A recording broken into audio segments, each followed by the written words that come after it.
Hello everybody, my name is Jay Lancaster, or Robin0928, and welcome to Batman vs Superman Rewritten. This has been a project that I've wanted to make for the last 3 years, pretty much since I watched the original Batman vs Superman in theaters. Some people like to think of Batman vs Superman as an underrated masterpiece, Zack Snyder's subversive, introspective reflection on what it is to be a hero. And people like me think of it as an overly dark, terribly written, awfully characterized, kind of garbagely made movie. I'm not insinuating that I'm a better writer than David S. Goyer and the writers of this film. I want that to be clear as we go through the series. This is simply a fun little thought experiment to take a movie from its original concept and try to imagine a revised version of the film that takes the basic elements and makes a new story out of them. So this video is going to be our introduction to what the plan is with the series. Next video is going to be Act 1 of this new story. So let's start with the rules of this rewrite. I didn't want to just completely throw out everything that was made for BVS, because at that point I'm just writing a random Superman sequel, and while I would love to do that, and might or might not have a great idea for a Superman movie, that's not what this series is going to be. So I've anchored myself to writing this new version of Batman vs Superman with 4 rules. Number 1. Batman, Superman, and Lex Luthor are confirmed for this film. We already know from when the film was announced at San Diego Comic-Con that they had already planned on having Batman in a sequel to Man of Steel, so we're not really gonna cut him.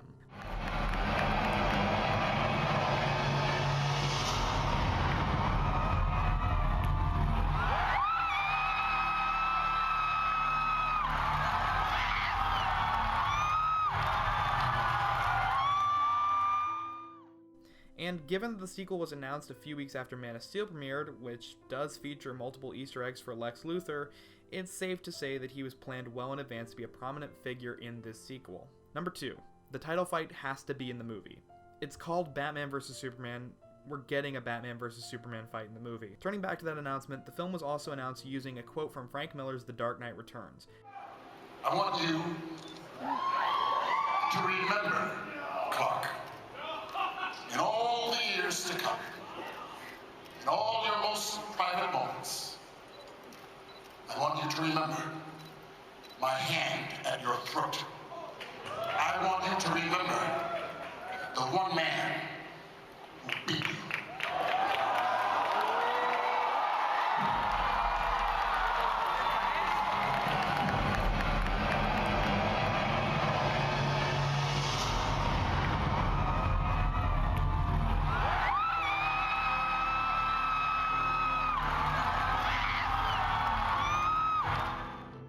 They were 100% planning on using a Batman and Superman fight, and Dark Knight Returns specifically for this film, so we've got to keep it in our version. 3. Superman must be incapacitated by the end of the film, and 4. Justice League has to be set in motion by this film. We already know that the roadmap for the DCEU was planned out when BVS was being planned, so they knew that this was going to lead into Justice League, and they wanted to use Batman vs Superman as a way to solve the Superman problem, as I've been calling it.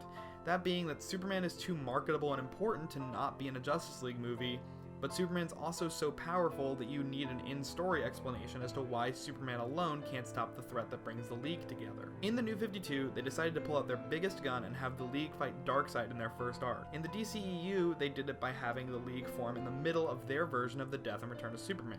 Even though the fact that the League isn't a thing and only 2 people knew Superman in any capacity, and neither of them really knew him that well, makes the iconography of that story not mean much in the context of this film, but whatever. So our film is going to need to solve the same problem. Find a way to keep Superman out of the conflict of Justice League until he's needed at the end of the film. So now that we've gone through those rules, we already have to make a few cuts before we get through the major plot of the rewrite. We only have 2 major ones that I want to talk about. Number 1, there is no Doomsday. We don't need Doomsday for this movie. We already have enough of a conflict going on in this story that adding to that with Doomsday just seems to waste that story. Also, we're not using Death and Return of Superman as the backbone of the story arc that we're building with this in Justice League. We've only just gotten this Superman on screen, let's not kill him in the second movie he's in. And number 2, no Wonder Woman.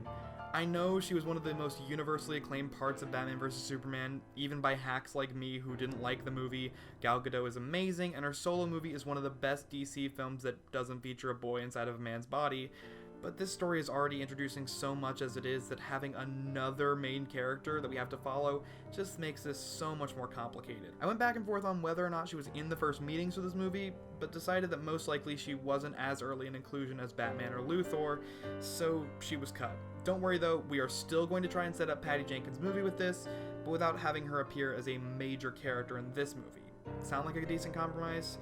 So, those are our 4 basic rules. How are we going to apply those rules? How is the story going to make sense? Am I trying not to spoil my silly YouTube show by not going any further with this? All those questions and more will be answered in Batman vs. Superman Rewritten.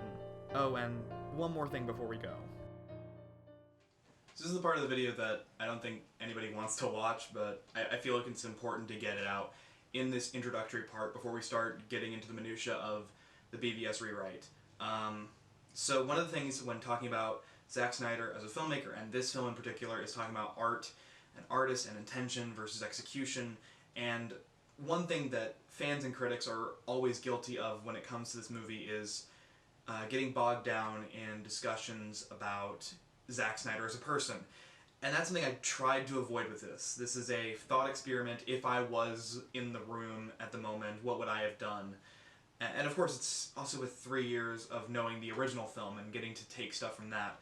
So I'm not going to act like I am a better writer than these guys who are actually like professional screenwriters. This is just my thought experiment and trying to get out something that's been in my head for a long time.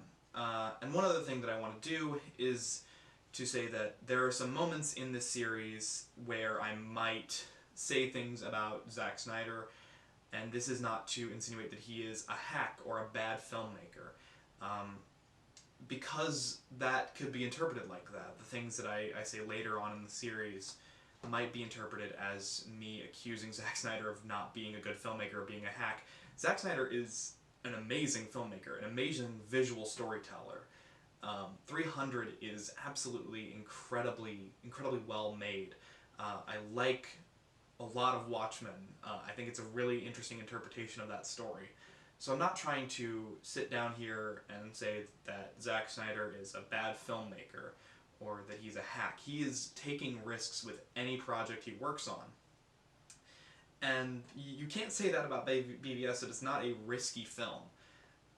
It's just not a film that I personally enjoyed. And so this is a way for me to kind of show what I could have done if, you know, or just get my version of it, what I would have loved to see in a Batman vs. Superman movie. But I'm not saying that Zack Snyder's a hack, so I wanted to say that before this gets out there, and people accuse me of, you know, just being a hater and, you know, accusing Zack Snyder of things, because, yeah, I don't want this series to be interpreted as that. So that's the end of the video. We're going to go to the end card. Thank you guys for watching. Part 1 will be out in a few weeks. See ya.